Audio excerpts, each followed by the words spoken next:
నెలల్లోనే పూర్తి చేసి దాదాపు 45 లక్షల ఎకరాలకు సాగునీరు అందించడం కోసం, అదేవిధంగా తాగునీరు అందించడం కోసం ఆ ప్రాజెక్ట్ ని రూపకల్పన చేసి ప్రారంభించుకుంటే చిన్నగా ఎప్పుడు రానంత విధంగా వరదలు వచ్చి 2022లో 28 లక్షల క్యూసెక్ల వరద వస్తే రెండు ఫీలర్లు మాత్రమే కుంగితే దాన్ని మొత్తం కూడా కాళేశ్వరం అయిపోయినట్టు.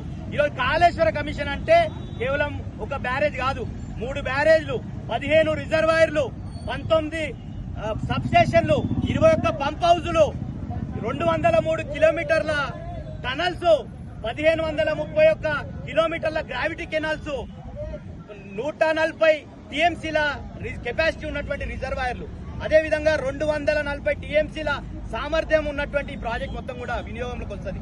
కాబట్టి ఇంత పెద్ద ప్రాజెక్ట్ కట్టినప్పుడు చిన్న లోటుపాటు జరిగితే దాని మీద కాళేశ్వర కమిషన్ అని చెప్పేసి కాలేపన చేసి చేసి చేసి కేసీఆర్ గారిని ఒక సాక్షిలాగా పిలిచిర్రు. కేసీఆర్ గారిని, హరీష్ రావు గారిని సాక్షిలాగా పిలిచినటువంటి కేసీఆర్ గారి మీద ఈ రోజు కమిషన్ రిపోర్ట్ చూస్తే మొత్తం నిందితుడిని చేసిరు కేసీఆర్ ని, హరీష్ రావు గారిని. మేమేమంటున్నామంటే సహజ న్యాయ సూత్రాలు ఉంటాయి. ఎవరన్నా దోషి ఉంటే ఈ రోజు అజ్మల్ కసబ్ ని మనం ఉరిశిక్ష చేయాలన్నప్పుడు కూడా ఆయన తరఫున వాదించుకోవడానికి ఒక న్యాయవాదిని పెడతాం. ఆయన తరఫున ఒక